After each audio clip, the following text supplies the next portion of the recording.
Hello and welcome back to the No Reservations Podcast. I am Kasey Anton and this is episode 47. I think I say that in shock every time. Like, how are we already at 47? It doesn't feel like it. It feels like there's like 10. But this is episode 47, and if I'm guessing right, this is going to be broadcast toward the end of the year, and we're in 2025, and that's what this episode is about. It's about looking back and lessons learned in 2025, things that happened in 2025, and how we can take that and make that into something positive for 2026, because why not? That's what history is all about. So we're going to reflect on some of the biggest challenges and hopefully some successes of the past year. And then we're going to end this episode with, I hope, some actionable insights. I know we can do this. Some insights to carry forward into 2026. So let's get to it. Now, as restaurateurs, I'd say we, but actually I'm a former restaurateur, so I should say they, you, the listener, you move so fast, doing all the things all the time, that you rarely have time to stop and evaluate, what's actually worked for you, what didn't work for you, what you've learned along the way, tweaks that can be made, et cetera, et cetera. We're just in go mode, balls to the wall all the time. Why look back? Who's looking back? I'm moving forward. But the thing is, there are lessons to be learned. There's some gold in being able to look back and identify things that worked and things that didn't work. So this is an episode that I hope we can kind of pause. So if right now, if you're going a million miles a minute, maybe you're in the kitchen, you're prepping, maybe you're up front, getting the dining room ready, maybe you're in your car, wherever you are right now, I want you to either physically and or mentally pause. We're going to reflect. We're going to own both our struggles and our wins from the last year, because that's where growth lives. So that's what we're going to do. But let's start with the biggest challenges. Why not? That way we can end on a high note, as we should.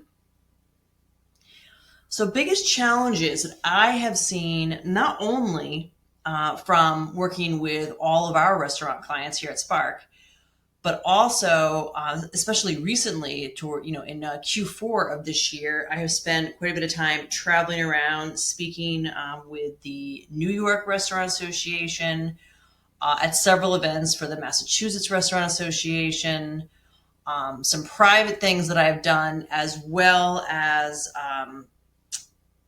some conversations I have had about my podcast and blog things. So I've taken in a lot of information over the past year, and here are the high points, or high might not be the right word. Here are the largest points that we've come across. So in terms of struggling, rising food costs, vendor volatility, of course, these are squeezing the margins more than ever. My answer to that is usually pretty simple. Simple, maybe not easy. I wouldn't even say it's easy, but pretty simple.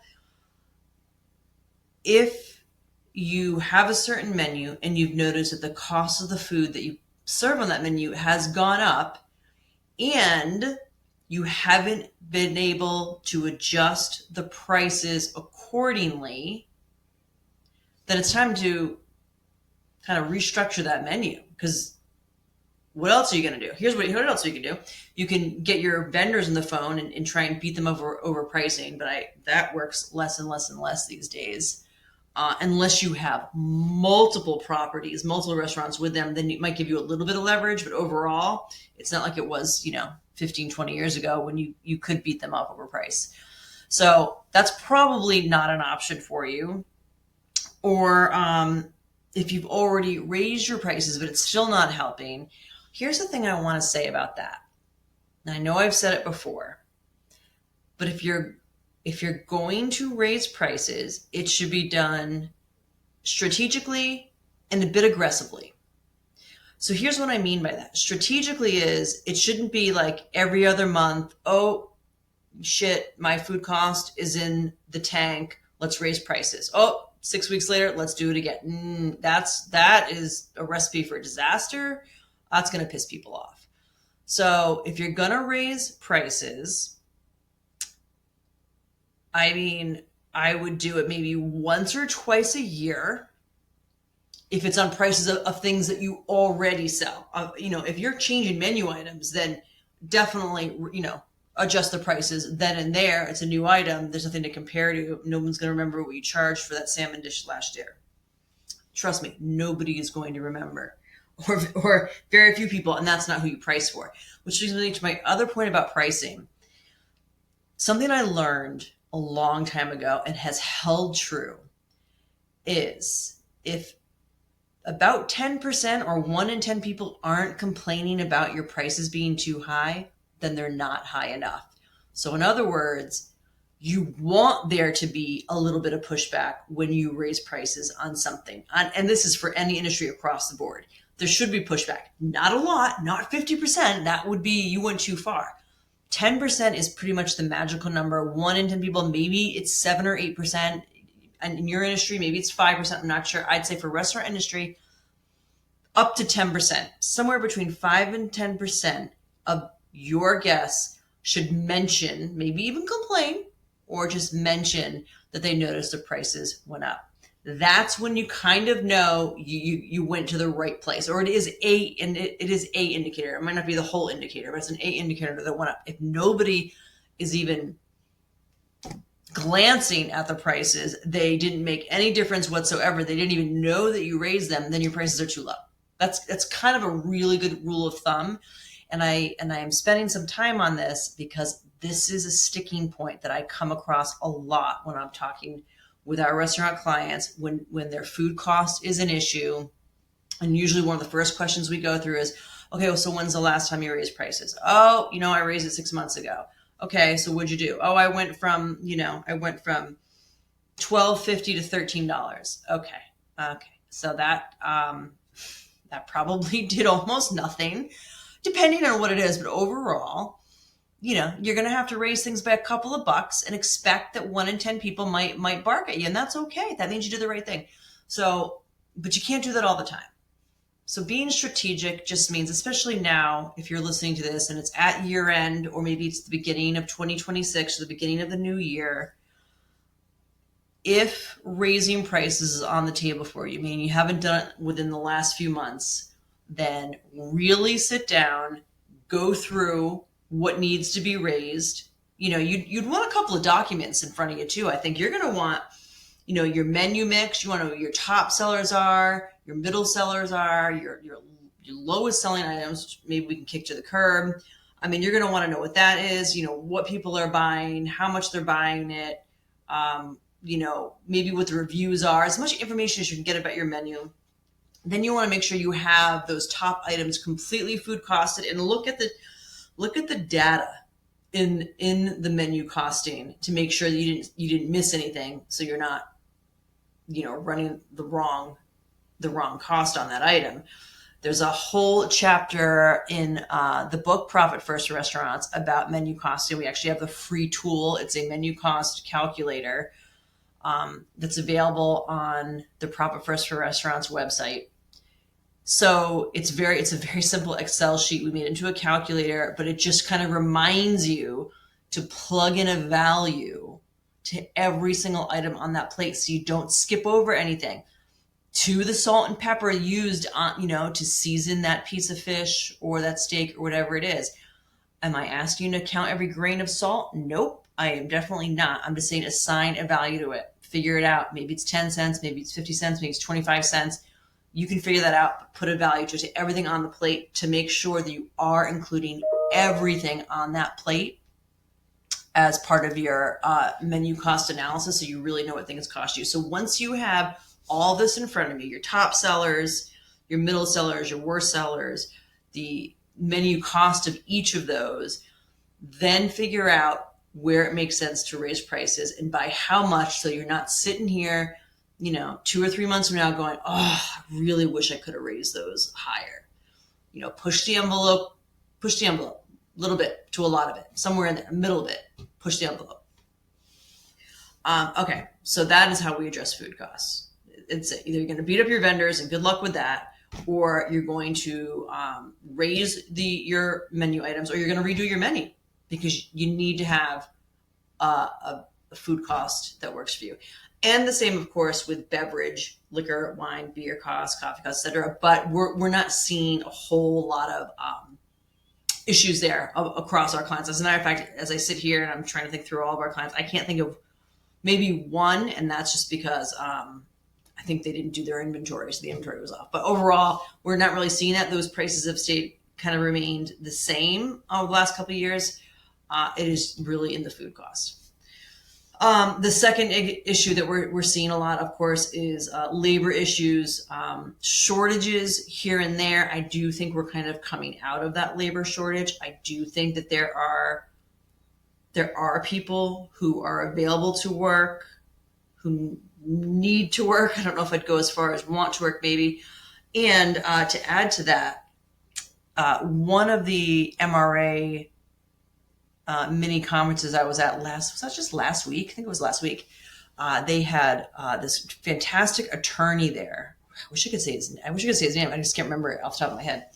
Who was talking about kind of the immigration laws and being able to hire from outside the country, and the certain visas that work, the ones that don't work, that there's a limit on them. You need to start the process a year and a half ahead of time, etc.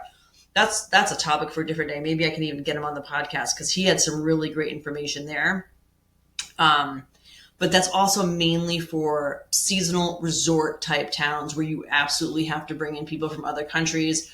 Hopefully you already know by now that there's like a 18-month lead time in order to apply for the certain visas to be able to get into the lottery, to be able to bring in people. Completely separate can of worms, but a lot going on there, especially with this government administration. So, hopefully you have that dialed in if that's what your restaurant needs. But in general, there are people who are out there looking for work. So I don't think we have a labor shortage anymore. I do think hiring the right people and putting them in the right seats on your bus is a completely different story. And all of that is really going to go back to your culture. And I know that is something that is probably overused a lot, company culture and, singing Kumbaya and all that. It's not really what I mean.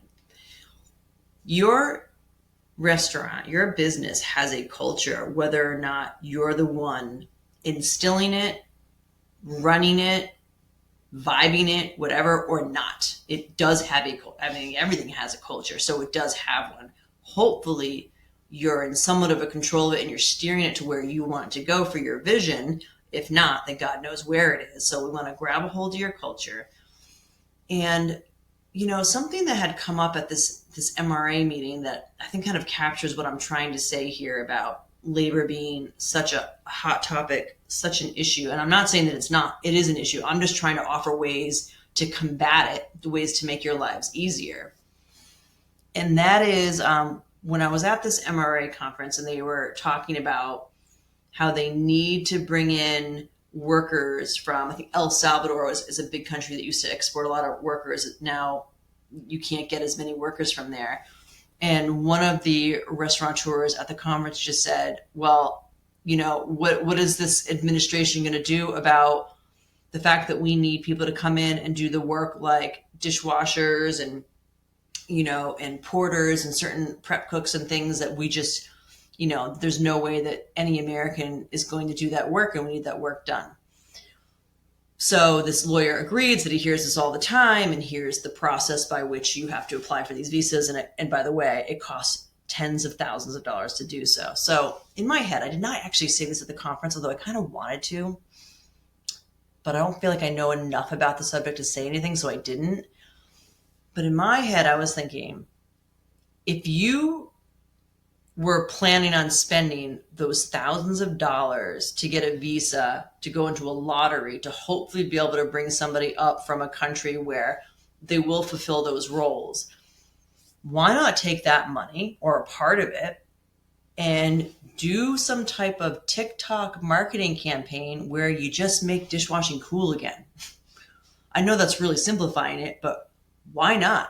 Why not at least try, because it would be less expensive to find some type of, not necessarily an influencer, although that would be great, but somehow create a social media marketing campaign, probably something with a lot of humor, where you make that role, the role that we find hard to get Americans to fulfill, and you make it cool again, so that you can get the high school students, the young college students, or kids that just didn't want to pursue an academic career, to get them in as maybe their second job, maybe their first job, at night, doing the dishes in your restaurant.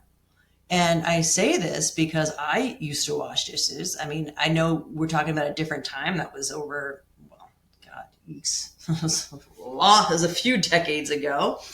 But things do come full circle. And I did it because it was my very first job. So I was young. I think I was 13 at the time.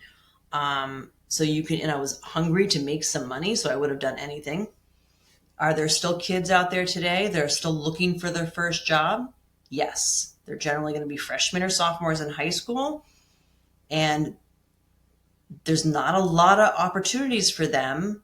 And this would be a great job for them. And can you make it so, yeah, of course it's going to be, washing dishes, which is not the most glamorous job, but is there something else you can do? Maybe they get a meal, a restaurant meal at the end. Maybe they get a break. Maybe they get to sit in the restaurant at the end of their shift, and they can, and a wait staff waits on them. Maybe they're allowed to bring in one friend to meet with them, and they get to have dinner on that, dinner or lunch on the house, and they get to sit at a table and get waited on. Maybe that's what they get, something that makes them feel like a rock star. But, in the end, they're in the back washing dishes. These are just thoughts, right? But somehow make that job cool again, or for the first time, so that other people aren't afraid to take a job doing it. Because I'll say, I live in a fairly affluent community, and I have no doubt that there is a stigma around getting a job, especially with, a lot of the kids in the town that I live in. Not all of them, but a lot.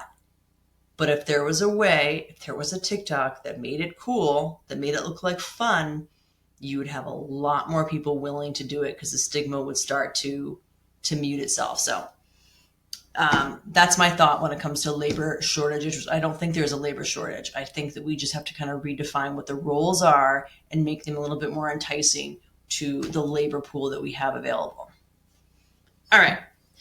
Enough on that. Burnout was another thing that came up, especially among owner operators who are just spinning their wheels. That should not be you. Burnout in no way is good for you or your business. You need time to step away. You need time for mental planning of the business, which really is hard to do when you're inside of the business. So burnout, because nobody was able to take that extra breathing room and step away. Not nobody, but a lot of operators weren't. And that needs to be built in to your next year, because it is important and it will help your business 100%. So there's that. We also had some surprise meals tax, especially here in Massachusetts, where, surprise, it felt like almost out of nowhere, they now require restaurants to prepay if they have a certain amount of collected meals tax. That was a quiet announcement, and now there are fees, and it's just been a hot topic there. So not ideal. I don't think the state handled it very well. But the thing is, your meals tax should be set aside every single day, no matter what. It should not be commingled with any of your other funds, no matter what. So it shouldn't have been that big of an issue. Once the state said, hey, you need to prepay them rather than pay them on the 20th of the following month, like it has been forever, because that money should have been there. But it's not. We still have some restaurants who don't segregate that money the minute it comes in their account, and they're the ones that are really feeling the crunch on that. And then the final challenge that I wrote down here is the pressure to keep up with social media and digital marketing. Yeah, there is a lot of pressure. Here's the thing. You have to do it. I mean, you have to do it. It is still free. You might as well. I think you just need to create a system for it. It just needs to be a system, some delegation. It does not always have to be you. It might not ever have to be you. Maybe you assign somebody in your kitchen and somebody in your dining room every night that just captures a couple of reels, a couple of photos, and then they can send them to one person, or maybe you give them access, probably not, but give them access to upload them, because you kind of want to keep it in your voice, but you just need the content and it shouldn't have to be you. So I would assign, maybe it's someone different every night, so you get a little bit of a different viewpoint, but then they go to you or whoever you have handle your marketing, and they put it together to make the reels, the stories, etc., because you do need that information there. It just shouldn't all fall on your shoulders. So delegate that, have a system for it, and get it done. All right. Next part. I have 3 parts here. I think I have 3 parts here. So yeah, next part, wins worth celebrating. So we've had many restaurants come on board here because they were all interested in implementing profit first in their restaurants, and it has completely changed the game for them. I've had a couple of them on this podcast already. We also promote them heavily on our social media because they are the face of what we do here. They implemented profit first, and it's completely changed everything about their business. And they're some of the happiest people that you now know. So that's been a big shift, is the restaurants who have either heard of Profit First Restaurants or read the book and then come on board here, and we help them implement it. And it's been amazing. In addition to that, with that, there's been a push toward menu engineering, which is what I talked about earlier, like really people leaning into menu costing in the way that I explain it, which is hopefully a very simple but pretty thorough way to get your menu costing done. So you can have really, really clear prime costs, your food and beverage costs. We've had so many restaurants come on board that have never even done that, and we want to have that done. Tech upgrades. So there's been some great point of sale. Toast is still kind of leading the way, but there are others out there. Payroll providers, scheduling softwares, all of these things. If you have the bandwidth to learn them, there's a lot of great tools out there that can really help systematize and make your life easier. I have found across the board, and maybe that's just kind of like the pond that I'm playing in right now, that restaurateurs have gotten smarter. They've definitely been evaluating their P&Ls much more. Of course, I mean, from my viewpoint, that might just be what I see. We've been helping them to read and understand their balance sheets and therefore the valuation of their businesses, which is very important to understand and to follow. Not even if you ever plan on selling. You may never plan on selling. That's totally cool. You should always build to sell. Always build to sell. That's how you're going to maximize the benefit of your restaurant. It's something that we've been working with our clients, and that's been a huge win. And then community and brand loyalty is becoming a bigger focus than chasing trends, something that we do like to hammer home with our restaurant clients, is that having those comment cards, I'm waving my hand here as if you have a cardboard or a paper one in your restaurant, because why not start there? You can also have them, a virtual form of it as well. Those things are gold in your hand. You can bring people back by creating a loyal following if you have a system for that. So, to sum up the wins, I've seen clients go from cash strapped to total calm. We here at Spark have supported hundreds of restaurants, some on a regular basis, some just in and out the doors, just come in for a deep dive call. We just kind of set them straight. They go on their merry way. Hundreds over the years, and their financial foundation has completely shifted and supports them. And then restaurant owners embracing the structure that didn't just survive 2025. They started to build actual wealth. And that is kind of like the last tier as we get through all the other things and shoring up with our clients. We want them to build wealth. That's what the business is for. Otherwise, you could have just got a job managing. All right. Lastly, lessons to carry into 2026, or the year that we're coming into. I don't know when you'll listen to this podcast. So right now I'm just saying it's going to be 2026. Maybe you'll listen to it next year. It'll be 2027. Top lessons. Number one, do not delay the financial work. This is where we see it cost owners way more than they ever could have imagined. Because usually if you delay the financial work and you don't have a clear financial picture of what's going on in your business, it usually means that you're incurring debt, and maybe more than your business can support, more than you really needed, et cetera, et cetera. But the financial work, we got to do it. We got to lay that groundwork. That is the foundation your business is entirely built on. Nothing matters without it. So we want you to make sure you have that done. That's number one. Don't do anything else until you get that financial work grounded, foundationalized, and ready to go. Number two, leadership is a profit tool. You want to invest in yourself, but you also invest in your managers and setting a culture of accountability, a culture of responsibility.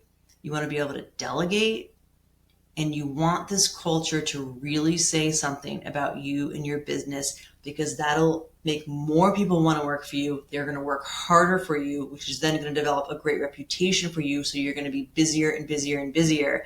And maybe you won't need to spend tens of thousands of dollars trying to get visas from people outside the country, because you can find people to work in your business because they want to, because your culture is vibing so hard. So leadership is absolutely a profit tool. Number three, stop being everything to everyone. You can't please everyone. So when we talk about menu pricing, you want up to 10% of the people to complain about your prices. Then you know you did a good job. We want to streamline menus. You might want to trim your hours. You want to focus on the hell yes offerings that bring in a lot of profit, very little burnout. High profit margins are key. Number four, spreadsheets don't save you, but systems do. So if you happen to be one of those few operators that live and breathe by spreadsheets, light them on fire. Like, don't. Nope. I mean, spreadsheets are something that can come way, way, way down the road if you want to get super, super fancy. But I don't know any of my clients that need to get that fancy yet. We need to set the foundation first. We need to implement profit first to have a cash flow engine.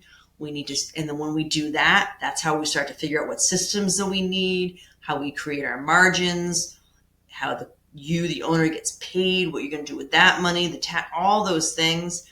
So that's all basic. That can be all done through your accounting software and your bank accounts. And that's what we need to do. So stay away from crazy, crazy spreadsheets. They're not going to save you. Implementing systems to make sure that you're profitable and make money will. And then the final lesson to carry into 2026 is celebrate what worked. Even the smallest wins, celebrate what worked. Your year may not have been perfect, but if you're still standing, you are still learning. And that means you're way ahead of the curve. One thing that we do here at the office, and I highly recommend that every business do it, is I have one of those clear acrylic jars. You could do this with anything. And then because I was really into Survivor at the time, I bought these little like parchment papers. You can use scrap pieces of paper. I just thought it was fun to use parchment paper. And whenever there's any type of win that happens, either in our personal lives, with a client, here at Spark, anything, any win could be tiny, tiny, tiny. It could be like, I got a manicure and I love the color of my nails. It could be a big win, which is, I just hope, helped open a third location for this client. Whatever it is, we write it down on that parchment, we fold it up, and we put it in that jar. And we're almost full. It's right now when I'm recording this is November. It should be full. It should be full by the end of this year. And then at our Christmas party or our year-end meeting, I'm not sure which one, we're going to open each one of those up and we're going to read them. And we get to re-celebrate whatever win is on that parchment. This is the first year I'm doing it. I don't know why I've waited so long, but I just get the goosebumps thinking that we get to feel those wins that we happen all throughout the year, because they're so easy to forget, and we should never forget them. All right. So for you, dear listener, for you, here are your calls to action that I want you to do if you're so inclined, but you should do it anyway. Number 1, name your top 3 wins of 2025. Top 3 wins, whatever comes to mind, or if you want to think about it for a while, fine, but I'd say whatever comes to mind, start there. Then number 2, what caused you the most stress? What caused you the most stress? Maybe 1, 2, or 3 things, no more. Could just be 1 thing, 2, except maybe 3. What caused you the most stress? And number 3, what can you do differently next year? Okay, top 3 wins, what caused you the most stress? Write down what you think you can do differently next year. All right?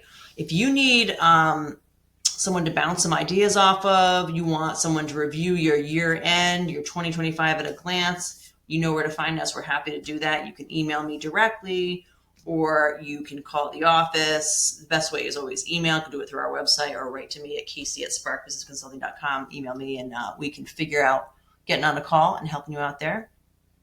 And that is a wrap. So thank you so much for listening, watching if you did. It is always a pleasure. If you need to find us in any way, go to our website, sparkbusinessconsulting.com, or you can email me directly at Kasey with a K, Kasey at sparkbusinessconsulting.com. You can also find us and message us through our social media, which is at the Kasey Anton or at Spark Business Consulting on Instagram or Facebook. See you next time.